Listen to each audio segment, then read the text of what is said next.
Fala pessoal, tudo bem com vocês? Meu nome é Ian e eu vim trazer aqui então minha contribuição na exposição da aula de hoje sobre os textos disponibilizados pelo professor Vitor, os quais compõem a unidade 3.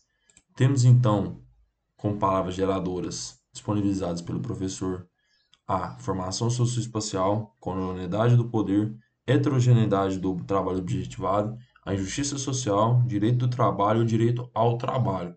Então, por meio de um slide, eu formei tópicos e pensamentos durante a leitura dos textos indicados, de acordo com essas palavras geradoras, trazendo então esse slide aqui completo para a gente acompanhar e para mim expor com vocês as principais ideias geradas e pensadas durante as leituras indicadas pelo professor.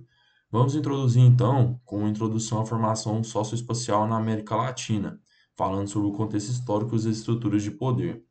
Então, essa formação socioespacial da América Latina, ela é profundamente marcada pela história de dominação e exploração colonial, que moldou então o território e identidades da região. O impacto da colonização, ela ultrapassou as fronteiras físicas, criando assim uma estrutura de desigualdade que ainda persiste em nosso meio. Esse espaço, ele não é apenas o solo que nós ocupamos, mas também o resultado de relações sociais, econômicas e políticas que se entrelaçam e determinam o modo como interagimos e construímos as nossas realidades. Então, compreender a formação socioespacial da América Latina significa reconhecer como a colonização impôs relações de poder e moldou a estrutura da nossa sociedade, que é o que vamos abordar no próximo tópico, que é referente à colonialidade do poder. Então, no contexto latino-americano, o conceito de colonialidade do poder ele é essencial para entender a persistência das desigualdades. A colonialidade do poder, elaborada então pelo sociólogo Aníbal Quijano, que é um dos textos disponibilizados pelo professor, refere-se à continuidade das estruturas de dominação que permanecem mesmo após o fim da colonização formal. É a hierarquia que organiza a sociedade a partir de critérios raciais, culturais e econômicos, mantendo então uma ordem onde os povos e culturas não europeias são vistos como subordinados. Essa colonialidade, então, ela não desapareceu com a independência dos países. Ao contrário, ela evoluiu e adaptou-se para manter o controle e a exploração, perpetuando desigualdades e marginalizações ao decorrer do tempo. E passamos agora então para a análise da heterogeneidade do trabalho objetivado. Temos que a América Latina ela é marcada por uma significativa heterogeneidade do trabalho objetivado. Isso quer dizer que na região o trabalho se apresenta de forma muito variadas, né? Indo além do trabalho formal assalariado, com expressões como a informalidade e o trabalho por conta própria, entre outros. O problema, então, encontrado aqui nesse tópico é que as legislações muitas vezes elas não refletem essa pluralidade, buscando impor uma homogeneidade que ignora a realidade do trabalho no continente.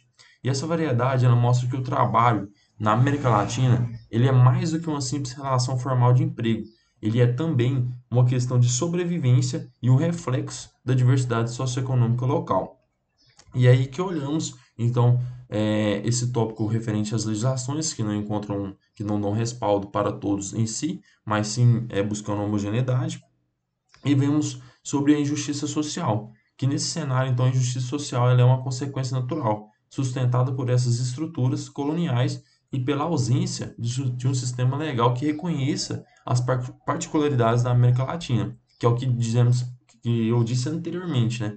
Então, essa exclusão econômica e a falta de oportunidades, elas afetam a parcela significativa da população, enquanto a legislação e as políticas sociais muitas vezes não alcançam aqueles que mais precisam.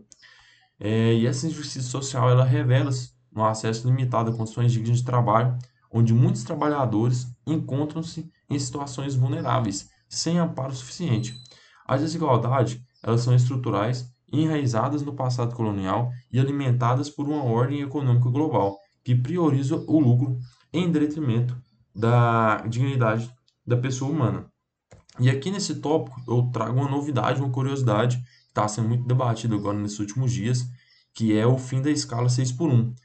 É a PEC do fim da escala 6 por 1, né? Que é esse rapaz da direita que ele é um vereador, se não me engano, do Rio de Janeiro, que por meio desse projeto, que é Vida Além do Trabalho, VAT, ele propôs, então, fez uma pesquisa nas ruas, pelo TikTok, filmou, gravou e postou no TikTok, ganhou bastante repercussão, e uma deputada abraçou a ideia dele, e aí surgiu a ideia da PEC do fim da escala 6 por 1. Então, recentemente, essa proposta de emenda constitucional ela foi apresentada com o objetivo de extinguir essa escala 6 por 1 na modalidade, modificando a estrutura da jornada de trabalho e propondo uma reformulação nas condições de trabalho, visando permitir que os trabalhadores tenham mais tempo de descanso e, consequentemente, recuperação física e mental mais eficaz. E por que ela é importante aqui para nós hoje?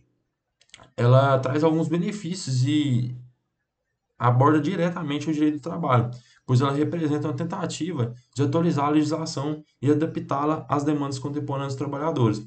Porque além de buscar proteger o bem-estar do trabalhador, essa PLEC ela reflete um avanço no compromisso com o princípio da dignidade no ambiente de trabalho. E esse ajuste legislativo ele é significativo também para o direito do trabalho, pois ela promove uma jornada menos exaustiva e um ambiente mais saudável e produtivo, o que fortalece o vínculo entre o trabalho digno e a qualidade de vida. E esse, agora que vamos ver mais à frente, é um dos objetivos do direito ao trabalho, englobar essas características de buscar efetivar a dignidade do trabalhador. Então, olhando aqui o direito ao trabalho digno, temos que, diante de tantas desigualdades, como abordado anteriormente, e vemos agora, principalmente por essa PEC, que já é uma coisa que vem desde anteriormente, mas só agora veio à tona mesmo, a fim de mudanças, o direito do trabalho ele surge como uma ferramenta essencial para equilibrar as relações sociais e promover a justiça. No entanto, para que ele realmente tenha um impacto positivo, é necessário que suas normativas sejam adaptadas às realidades locais e respeitem as especificidades culturais e sociais da região. Então, ao invés de ser um instrumento para legitimar a exploração, o direito do trabalho ele deve atuar como um elemento de proteção e valorização do trabalhador, especialmente nos contextos de maior vulnerabilidade, onde o direito pode ser um canal de inclusão e de dignidade, que é o caso que vimos anteriormente. E, por fim, o direito do trabalho ele precisa ser compreendido em sua dimensão ampliada. E ele não é apenas o direito ao emprego formal, mas também ao trabalho como meio de participação social e realização pessoal. Um trabalho digno e justo permite que cada indivíduo contribua para o desenvolvimento da sociedade e alcance sua própria dignidade, que é um dos objetivos da PEC anteriormente debatida, que é o bem-estar do trabalhador, que não vai afetar a economia, como alguns deputados, alguns pensadores, pessoas que entendem da área estão alegando, mas sim promovendo essa questão que o direito do trabalho impõe, que é o respeito à dignidade do trabalhador. E é por meio do trabalho que muitos constroem sua identidade, eles traçam seus projetos de vida e buscam uma condição de existência melhor. Então, garantir o direito do trabalho ao trabalhador, especialmente em condições de justiça e respeito, é essencial para o fortalecimento social e o desenvolvimento humano na América Latina. Bom, essa foi a minha exposição. Essas são as referências, né, que são os textos disponibilizados pelo professor, inclusive tem um texto ali de sua autoria. E agradeço a todos pela atenção e até logo.